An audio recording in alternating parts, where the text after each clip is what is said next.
Bonjour à toutes et tous, bienvenue sur la chaîne YouTube d'Auto Hebdo pour une nouvelle interview consacrée au monde du rallye. On est à quelques jours du rallye de Finlande, ça sera la 10e manche du championnat du monde des rallyes. Vous le savez, il y aura de nombreux Français qui y participeront et parmi les Français qui seront engagés, on retrouvera notamment Pablo Sarrazin qui sera copiloté par Yannick Roche et Pablo justement est à nos côtés aujourd'hui. Comment ça va Pablo? Bonjour à tous, ça va super. On est à quelques jours de la Finlande, donc super excité et prêt. Et je crois savoir d'ailleurs que avec Yannick, tu as déjà goûté un petit peu à la Finlande, puisque tu viens de remporter, alors attention, je vais essayer de le dire, le Tamperen Latia Mestarit Rally, c'est ça? Je suis à peu près bon? À peu près. Honnêtement, je ne sais pas trop, mais je pense que c'est ça. C'était un super rallye, c'était franchement une très belle préparation pour nous. En plus, il y avait une très belle référence qui était Thierry. Donc non, on était super heureux d'être là-bas. Les spéciales étaient très représentatives. Donc voilà, c'était un format très court, mais super bien. Et du coup, ça fait une première victoire à l'international, qui plus est. Et en plus, ça fait une première victoire à l'international, exactement. Pas mal, annonciateur peut-être d'une belle performance pour la Finlande. On précise que vous ne serez pas engagé sur la manche WRC2, hein. Vous y serez avec Yannick, ça sera le cas d'ailleurs de Johan Rossel et d'Arnaud Dunant. Pourquoi ce choix d'ailleurs, Pablo, de ne pas avoir voulu marquer de points sur ce rallye de Finlande? Exactement. Cette année, on fait 8 manches. Donc, il y a une manche où on ne devait pas marquer de points. On a décidé de le mettre ici sur celle-ci parce que les deux prochaines sont la Sardaigne et l'Arabie Saoudite. On sait tous que quand voilà, nous, on n'a pas l'habitude de des terrains comme ici, comme en Finlande, très spécifiques, très, très rapides. Donc, on s'est dit que c'était la manche où on allait être potentiellement le moins performant. On va essayer d'être très performant malgré tout, mais voilà, donc on s'est dit, on se met pas de pression, on y va, voilà, c'est vraiment sans marquer de points. Et puis même si on fait un très beau résultat et qu'on marque des points, qu'on aurait dû marquer des points, ça sera pas grave, on retiendra le résultat. Ouais, c'est clair, hein, c'est jamais évident pour les Européens, les non-scandinaves de performer là-bas. On suivra en tout cas sur le WRC2 cette fois-ci également Léo Rossel, Mathéo Chatillon pour ne citer que qui ont choisi quant à eux d'y marquer des points. Alors Pablo, on va revenir sur cette saison 2026, on va dire en deux temps, même si la deuxième partie elle vient de s'ouvrir avec cette nouvelle voiture, mais la saison a débuté par un retour, on va dire une continuité dans la Citroën C3 Rally 2 avec de premiers rallyes essentiellement en championnat du monde. Et c'est vrai que c'est la petite particularité par rapport à l'année dernière, pas de rallye français pour l'instant au programme. C'était vraiment un choix, Pablo, cette année de se consacrer sur le mondial, de faire peut-être un petit peu moins de courses que l'année dernière, mais de les préparer davantage et de les faire peut-être un petit peu mieux. Exactement. Le choix cette année, c'était vraiment voilà, de réduire le nombre de rallyes. L'année dernière, on a fait beaucoup, beaucoup de rallyes, donc forcément moins de temps de préparation entre chaque rallye. Puis voilà, donc cette année, ça nous fait une dizaine de rallyes au global. Donc forcément, on a plus de temps de les préparer et on sait tous que une semaine de mondial, c'est très épuisant, très fatigant pour toute l'équipe et pour les équipages. Donc voilà, ça nous tenait vraiment à cœur de bien préparer chaque événement et d'arriver le plus près possible. Qu'est-ce que ça change justement d'arriver avec cette expérience de l'année dernière? Parce que même si l'année 2025, la saison 2025 avait été un petit peu éreintante, tu as emmagasiné avec Yannick énormément d'informations. Qu'est-ce que ça fait de revenir sur certaines destinations du mondial, d'avoir déjà ces repères, d'avoir déjà peut-être des notes, des petites habitudes? Ça change aussi, j'imagine, la préparation de ces courses? Ça change beaucoup. Honnêtement, voilà, comme là en Finlande, on a quelques spéciales qui sont les mêmes que l'année dernière. Donc, on n'arrive vraiment pas dans la même configuration. On a déjà les notes. On est déjà passé en course ou en reconnaissance et en reconnaissance. Donc, forcément que c'est énorme, malgré qu'on se bat contre des gars qui ont fait le rallye plus de 5 fois. Donc, voilà, c'est une expérience en plus. Et voilà, le but l'année dernière, c'était vraiment de faire tous les kilomètres, justement pour cette année, pour avoir toutes les notes, tous les repères possibles. Et d'ailleurs, cette année, l'objectif est le même, mais en étant plus performant, bien sûr. Ouais, j'imagine, je le comprends. Avec ce début de saison qui avait été fait, on le rappelle, dans la Citroën C3 Rallye 2. Un début de saison, Pablo, je pense qu'on peut se permettre de le dire, qui était peut-être un petit peu en deçà des espérances. Tout s'est pas passé exactement comme tu l'aurais souhaité, comme vous l'auriez souhaité avec Yannick et avec toute l'équipe. Ça n'a pas été évident, j'imagine aussi, de se remobiliser un petit peu, d'essayer de retrouver la bonne dynamique, notamment de la deuxième partie de saison l'année dernière, pour pouvoir embrayer avec, notamment, on va en reparler dans quelques instants, mais l'arrivée de cette Lancia qui change aussi la donne, évidemment. Raconte-nous un petit peu par quels états d'esprit tu es passé durant cette première partie de saison. Ouais, clairement, un début de saison compliqué. Il y a eu des hauts et des bas. Monte-Carlo, on était très bien. Malheureusement, je fais une petite erreur et une erreur qui coûte cher, on va dire. Et voilà, c'était en fait tout le début de saison, ça a été ça. C'était des petites erreurs qui nous ont coûté très cher. En Croatie, pareil. Voilà, Canaries, le rythme était plutôt bon pour une première année là-bas. Honnêtement, même si on finit 11e, le résultat est décevant. Mais si on regarde en termes d'écart au kilomètre, parce qu'en fait, nous, de notre côté, on regarde tout le temps ça, on regarde que les splits, les écarts au kilomètre. Si on regarde l'écart au kilomètre de l'année dernière et de cette année, le résultat est, je veux dire, la performance est correcte. L'année dernière, j'aurais fini 6e. Donc, on aurait tous dit, ouais, c'était cool, c'était un super rallye. Mais là, on finit 11e. Donc, c'est un peu plus décevant. Après, il ne faut pas oublier que c'est que ma deuxième saison en rallye 2. L'année dernière, j'ai fait beaucoup plus de terre que d'asphalte. Donc, forcément, sur l'asphalte, on empêche. Enfin, j'ai encore un manque d'expérience qu'il faut que j'arrive à combler. Donc, voilà, on y travaille. Et puis après, quelques rallyes sur la terre, comme le Portugal, où on était 7e. Et pareil, encore une fois, vraiment une petite erreur qui nous gâche le rallye. On va se poser bêtement sur un talus et on n'a pas pu repartir. Eh ouais, malheureusement, bon, ça fait partie de l'apprentissage. Alors, t'évoques le fait que ça soit ta deuxième saison, on va dire, en mondial, et même deuxième saison complète en Rallye 2. On n'oublie pas qu'avant le rallye, que tu as débuté il n'y a pas si longtemps que ça, hein, il y a eu quand même plutôt une parenthèse circuit. Est-ce qu'aujourd'hui encore, tu arrives à transposer des choses de la F4, de ce que tu as pu voir en circuit sur justement le rallye, ou ça y est, c'est désormais un monde que tu as complètement oublié? Non, non, c'est le circuit, j'en ai encore beaucoup d'idées en tête. J'en ai refait il n'y a pas longtemps de ça en JT3. Donc non, le circuit, ça m'a beaucoup, beaucoup appris. J'ai commencé le rallye il y a que ça va faire c'est ma troisième année cette saison, en 2024, en 208. Et directement, je pense que tout ce que j'ai appris en circuit, donc les bases, donc c'est-à-dire apprendre à lire des datas, vraiment à savoir comment on règle une voiture et même niveau driving, pilotage, ça m'a beaucoup servi. Je pense que ça m'a aidé à vraiment franchir des steps directement que d'autres mettent plus de temps en rallye. Donc ça, c'était une chance énorme. Et après, voilà, la rigueur, le professionnalisme du circuit m'a beaucoup appris pour le rallye également. Ouais, j'imagine. Ça avait fait partie de tes débuts, on va dire. Tes débuts en compétition avaient été marqués par tout ça. Moi, j'aimerais te poser une autre question aussi, parce que tu fais partie d'une génération de jeunes pilotes talentueux. On l'a vu, tu as déjà gagné des courses, malgré ton manque d'expérience en rallye. Mais évidemment, tu as un nom qui est pas facile à porter, on va pas se mentir quand même. Être le fils de Stéphane Sarrazin, qui est peut-être l'un des pilotes, sinon le pilote le plus complet de l'histoire du sport automobile français, c'est quand même pas rien. Est-ce que tu ressens parfois une forme de pression par rapport à ça? Est-ce que tu as l'impression, comme c'est le cas pour d'autres pilotes, de devoir, on va dire, assumer une certaine attente autour de toi par rapport à ce nom? Non, honnêtement, je me mets pas. J'essaie de pas me mettre de pression. C'est sûr que d'avoir un père comme ça, qui a beaucoup d'expérience, un nom qui a fait de la F1, qui a fait du WRC, qui a fait du championnat du monde d'endurance, c'est déjà d'une, c'est une chance énorme parce que toute son expérience, toutes les choses qu'il peut m'apprendre, forcément qu'il me les transmet. Puis après, voilà, on a vraiment deux facettes avec mon père. On a la facette ben voilà, familiale quand on est ensemble, mais professionnelle quand on est au team et sur les rallyes. Mais forcément, ça ne met pas une pression, mais voilà, chaque personne, moi, à chaque fois, me parle, pas à chaque fois, mais souvent me parle de mon père, en me demandant quel conseil il peut me donner, etc. Mais voilà, je me dis toujours qu'il y a pire. Par exemple, Schumacher, qui est encore plus connu, son fils, je pense qu'il a encore plus la pression. Ou alors Jean Alési avec Giuliano. Donc voilà, c'est forcément voilà, c'est une chance déjà d'une. Et il faut, je pense, réussir à en tirer le maximum. Il est comment au quotidien, dans ton quotidien sport automobile? Est-ce que ça reste le papa qui veut faire progresser son fils, ou est-ce qu'il quand même il te demande une certaine rigueur, comme il pourrait demander à un autre pilote de son team? Non, je pense qu'il est plus exigeant avec moi encore. Je pense qu'il est plus exigeant avec moi, mais non, voilà, comme j'ai dit, on a vraiment avoir cette double casquette familiale et pro.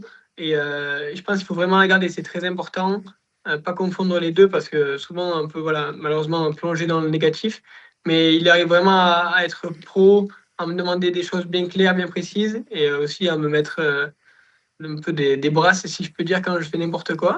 Donc voilà, donc c'est important d'avoir un team manager comme celui-ci, et encore plus une chance d'avoir un pilote. Eh oui, c'est clair, c'est clair, c'est clair. On imagine que parfois, voilà, ça, les deux facettes doivent se mélanger un petit peu, ce qui est tout à fait logique. Parlons de cette deuxième partie de saison, Pablo, avec l'arrivée de ta nouvelle voiture, du coup, cette Lancia Ypsilon Rally 2, que tu aurais peut-être espéré avoir un petit peu plus tôt dans l'année, mais le temps, effectivement, que la voiture te soit mise à disposition, bah, ça s'est fait, du coup, en marge du Rallye de Grèce, une voiture que tu as eu quand même l'occasion de tester un petit peu avant, sur différentes bases. Qu'est-ce que ça change pour toi d'être arrivé justement en Grèce du côté de l'Outraki avec cette nouvelle auto? Ça a fait du bien. Très clairement, rien que ça soit dans la tête, je pense que voilà, de changer de voiture, d'avoir la nouvelle voiture, la voiture qu'un peu tout le monde veut en ce moment. On sait qu'on doit encore progresser dessus, mais elle est très performante. On l'a prouvé en Grèce. Et puis directement en Grèce, on était dans le match. Donc dès la première spéciale, quand on voit qu'on a une seconde de Johan, alors que Portugal, on était à beaucoup plus loin, ça fait extrêmement du bien. Le travail paye. Très clairement, on a beaucoup, beaucoup travaillé en début de saison. On s'est beaucoup remis en question avec voilà, comme j'ai dit tout à l'heure, les petites erreurs qu'on avait faites et pour essayer de ne plus le refaire. Puis la Lancia nous a apporté beaucoup de confiance, beaucoup de sérénité. Et puis voilà, c'est une voiture qui est quand même beaucoup plus facile que la C3 et plus performante. Eh oui, tu as signé ton meilleur résultat en WRC, hein, justement, en Grèce avec cette voiture. Concrètement, pour les gens qui voilà, ont pas forcément ces idées, ces données, ces infos en tête, ça change quoi par rapport à la C3 que tu as piloté depuis déjà quand même un certain temps? Qu'est-ce qui a changé? Quelles sont les principales modifications, on va dire, entre la C3 et la Lancia? Pour l'instant, j'ai eu la chance de rouler que sur la terre. J'ai fait une tournée de développement avec Stellantis sur l'asphalte. Pour ce qui est sur la terre, c'est vraiment une très bonne voiture. Elle est voilà, comme beaucoup plus facile. Le problème de la C3, c'est qu'elle était difficile à amener. La Lancia, elle est beaucoup moins. On a gagné beaucoup, beaucoup de points. C'était notre problème depuis le début de l'année. Il faut encore qu'on en gagne, pour être honnête. Mais voilà, c'est une voiture qui amène beaucoup de confiance surtout. Elle arrive à nous pardonner plus de choses, si je puis dire, par rapport à la C3. Donc, au mondial, quand on est tous à la limite, la moindre chose qui peut nous faire gagner nous fait gagner beaucoup de temps.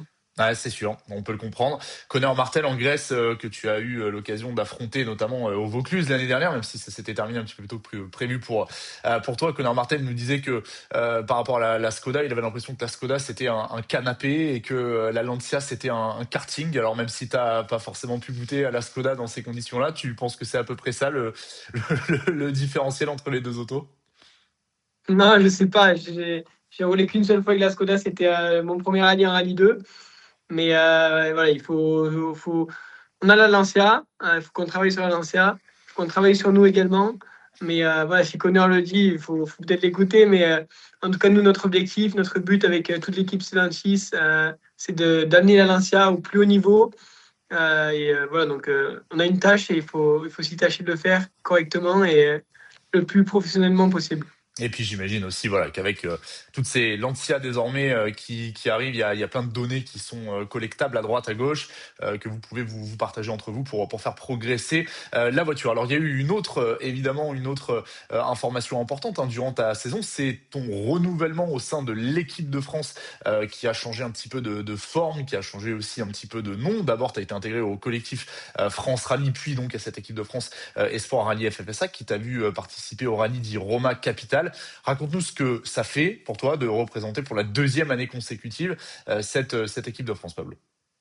C'est une super opportunité. Très clairement, la fédération, cette année, je pense qu'on l'a tous vu, ils ont poussé énormément derrière, ils poussent énormément derrière tous les jeunes. Et d'être sélectionné pour une deuxième fois d'affilée en équipe de France, c'est une chance. Après seulement, voilà, l'année dernière, c'était ma seconde année en rallye, j'ai été sélectionné. Cette année, c'est la troisième, on l'a encore. Donc voilà, de représenter les couleurs de la France au plus haut niveau, c'est clairement une fierté, à seulement 20 ans. Donc non, on était super heureux. Encore un grand merci à la fédération qui pousse très très fort derrière nous tous. On est beaucoup de jeunes Français. On a la chance d'être un pays qui a, je pense, qui a une très bonne. Ben voilà, avec les deux sets déjà qui sont, je ne sais plus combien de fois, 18 fois champion du monde à eux deux. Tu peux Donc même voilà, dire il 20 avec faut les championnats juniors, tu peux en rajouter deux de 20, chaque. exactement. Donc non, c'est juste énorme et voilà. Une très très belle initiative et on a eu le plaisir effectivement de vous suivre du côté de Rome. On espère qu'il y aura prochainement d'autres initiatives du genre et on suivra ça avec évidemment le plus grand intérêt. La Finlande, donc ça sera dans quelques jours évidemment. Rendez-vous assez atypique. On sait que les Scandinaves en général sont très performants là-bas. Comment on peut expliquer justement pourquoi ces Scandinaves sont aussi forts sur ces terrains, que ce soit l'Estonie d'ailleurs, hein, comme on l'a vu il y a quelques jours, ou la Finlande selon toi, Pablo? C'est des pays très très particuliers, l'Estonie aussi. En Estonie, j'ai suivi et les 15 premiers, c'était 15 pilotes de la Finlande ou de l'Estonie. Donc, non, voilà, c'est des profils très différents de chez nous. Très clairement, c'est très très rapide. Des moyennes de spécial à 130, 135, ce qui est juste énorme, avec beaucoup de relief, donc c'est-à-dire de ciel, de saut, de virage à l'aveugle qu'on ne voit pas et qu'on n'a pas l'habitude de voir chez nous. Donc voilà, c'est un exercice très particulier. On l'a vu avec Johan Rossel qui a voilà, beaucoup plus de mal à performer ici qu'à performer dans les autres pays, on va dire. Donc voilà, c'est toujours un exercice spécial, mais qui est vraiment magnifique. Eh oui, hein, on le sait, à chaque fois, ça nous donne des images assez exceptionnelles. On a hâte de voir ça. Est-ce que quand même, malgré tout, tu t'es fixé un objectif de résultat à l'arrivée de ce rallye de Finlande, une position peut-être que tu souhaiterais occuper à l'arrivée du rallye dimanche prochain? C'est super dur de dire. En Grèce, on était cinquième et l'objectif, c'était pas trop d'être cinquième, c'était forcément en fait, l'objectif de cette année, c'est de performer tout le temps, essayer de performer, d'être régulier et de montrer notre point de vitesse. Très clairement, comme j'ai dit tout à l'heure au début, nous, on regarde beaucoup les écarts au kilomètre. Donc, par exemple, même si on est dixième, mais à 0,5, 5 dixièmes ou 6 dixièmes au kill, les premiers, on pourrait être très, très content, je pense. C'est l'écart qu'il y avait Johan l'année dernière, alors que c'était sa troisième année ici. Donc voilà, si on arrive à performer, euh, le but c'est de performer très clairement en tant que kicker au kilomètre. Après la position, on verra, il y a beaucoup, beaucoup de monde, beaucoup de gens, des pilotes ici qui vont très très vite. Donc forcément que le classement sera très serré. Ouais, il y a trop de Nen et de Son hein, à l'arrivée, enfin en tout cas sur la liste des engagés, donc voilà, ils vont trop vite pour les Européens. Non, bien Exactement. sûr, évidemment, on suivra ça, mais très très belle liste hein, en rallye 2, WRC et enfin WRC2 et RC2 avec notamment Jari-Matti Latvala hein, qui sera là. Ça sera intéressant de le suivre. Maintenant que tu as signé un premier top 5 donc en championnat du monde de rallye, c'était en Grèce, hein, on le rappelle. Est-ce que d'ici la fin de la saison, un premier podium en mondial pourrait être l'objectif, Pablo? Ce serait l'objectif, ça serait on va dire la conclusion parfaite de cette année. On a commencé une saison compliquée et après on finit en beauté. Ça serait vraiment l'idéal. L'Arabie l'année dernière, on était plutôt très performant avec la C3 et dans l'objectif de laquelle on était y allé l'année dernière, qui était vraiment de finir le rallye avec le poids lequel on a marqué là, dans la voiture. Cette année, je me dis qu'en y allant vraiment avec un objectif de performer, on peut vraiment faire quelque chose même en Sardaigne, qui est un profil, je pense, qui va nous correspondre énormément, qui ressemble un peu à la Grèce, un peu à chez nous. Donc voilà, je nous souhaite vraiment de faire un podium cette année et d'être le maximum dans le top 5. Est-ce que des rallyes comme Aleria, comme le Terre de Lozère, c'est des terrains qui finalement peuvent permettre de préparer un petit peu mieux des rallyes comme la Sardaigne ou l'Arabie Saoudite? Je dis pas que tu vas forcément aller en Lozère ou quoi que ce soit, mais le fait d'avoir justement roulé sur ces terrains-là, est-ce que ça aide aussi pour ces deux derniers rallyes de championnat du monde après la Finlande? Très clairement, c'est vraiment. Je pense que la Grèce et la Sardaigne, c'est les profils qui se correspondent le plus à chez nous. Euh, voilà, qui ressemble à Aléria, qui ressemble à Lozère. Franchement, en France, il y a un championnat qui est très très complet avec beaucoup de routes différentes, beaucoup de terres différentes. Donc voilà, ça nous a beaucoup appris l'année dernière. Il va falloir en tirer le maximum pour performer en fin d'année. Et oui, et puis on suivra ça évidemment et on a hâte, on espère en tout cas que ça pourra te mener vers ce premier podium. Dans quelques années, je sais pas, dans 5 ans, dans 10 ans, où est-ce que tu te verrais, Pablo? Est-ce que tu as déjà réfléchi à ça, à comment tu aimerais faire évoluer ta carrière? Ouais, la question elle est vite répondue. Je pense que si on est tous ici en tant que jeunes, surtout à mon âge, l'objectif c'est très clairement d'être au plus haut niveau chez un groupe, enfin, avec le constructeur qui mènera le plus loin possible et en essayant d'avoir la voiture la plus performante et en essayant d'avoir un pilote et le copilote également pour essayer d'aller gagner le titre mondial. En parlant de ça, justement, hein, on le sait, 2027 va ouvrir une nouvelle ère réglementaire. Peut-être qu'il n'y aura pas de révolution dès 2027, hein, le temps que tout se mette en place, mais à partir de 2027, on va rentrer dans un nouveau cycle. On sait que les Rallye 2, potentiellement, quelle que soit leur forme, hein, justement, vont pouvoir se rapprocher en termes de performance des WRC 27. Ça va peut-être ouvrir justement d'autres opportunités pour des garçons comme toi, comme Johan Rossel, Léo Rossel, d'autres Français, d'autres pilotes hors pilotes français, bien sûr, hein, qui évoluent en Rallye 2. Est-ce que tout ça, ça te motive davantage à ce jour, en se disant que peut-être, effectivement, de belles performances d'ici la fin de la saison, ça peut ouvrir des opportunités que tu connaîtrais pas là à l'heure actuelle, mais qui pourraient te permettre, pourquoi pas, d'entrer en catégorie 1 dès l'année prochaine? Très clairement, l'année prochaine, je pense que ça va être une saison un peu floue parce que ce soit pour nous, que ce soit même pour les spectateurs, parce qu'on là, on va pas savoir encore exactement quelle voiture sera la plus performante. Ce qui est sûr, c'est que les Rallye 2 seront beaucoup plus proches des WRC 27 qui seront en Toyota. Mais forcément, de faire des très bons résultats en fin d'année nous ouvriront peut-être des portes. En tout cas, on va donner le maximum. Mais voilà, pour les jeunes, je pense il manquait clairement ce changement. C'était un peu, on va dire, comme au WEC quand il y avait avec Toyota. Ben là, c'est quasiment pareil, on va dire. Donc voilà, c'est une très bonne chose que la réglementation ait changé. Il va falloir peut-être une année ou 2 ans d'adaptation, on va dire. Mais pour nous, les jeunes, c'est juste superbe. Et en étant là à 20 ans, en deuxième année de WRC2, je pense qu'on est un pile poil dans le bon timing, donc c'est parfait. Eh oui, 20 ans, hein, il faut pas l'oublier, Pablo, tu restes un tout jeune pilote, hein. Tu parlais des performances de ton père, t'en as pas vu la moitié, hein. Tu l'as pas vu remporter le championnat de France des rallyes, tu l'as pas vu en Formule 1. Nous, oui, tu vois. Exactement. Toi, tu ne l'as pas vu, on te l'a raconté, mais je te garantis, voilà, ça c'est bien produit. Merci beaucoup en tout cas, Pablo, de nous avoir accordé un petit peu de temps. On va te suivre donc, hein, tout au long de cette semaine sur le rallye de Finlande, 10e manche du championnat du monde des rallyes, où tu évolueras avec Yannick Roche, ton copilote, et la Lancia Y Rallye 2 HF intégral. Tu fais partie des Français qui seront engagés. Et puis Autohebdo, il sera bien évidemment pour vous faire vivre ce rallye de l'intérieur, comme si vous y étiez. Merci à toutes et tous et à très vite sur la chaîne YouTube d'Autohebdo.